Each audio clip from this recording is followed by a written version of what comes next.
this is your AP Government video on congressional elections. In the United States, congressional elections for the federal House and Senate are regularly scheduled, and they happen the first week of November at the same time that would be a presidential election. But we know that members of the House are elected every 2 years and members of the Senate every 6 years. Remember that senators also have a staggered election cycle, so a third of them are reelected every 2 years on this federal election ballot, which happens the first week of November. Congress has fixed terms, which means 2 years for the House and 6 years for the Senate. In parliamentary systems, members of parliament, those terms and elections can happen whenever they choose to have elections.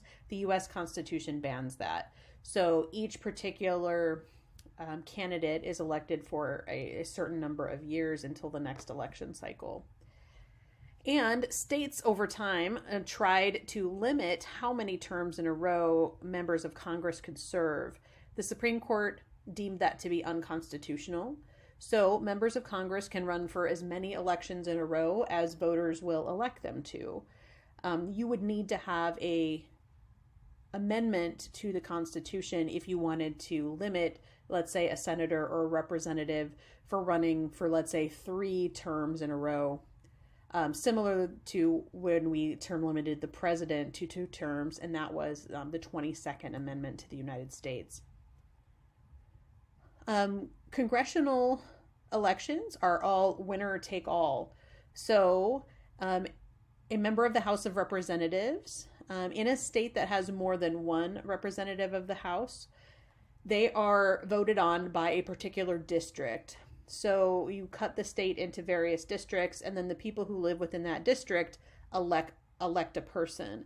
This is a winner-take-all system. So the person who wins the plurality of the popular vote wins the election. So if there are more than 2 people running, 3 or 4 or 5, somebody could win a congressional election with a plurality, which means there's less than 50% of that vote.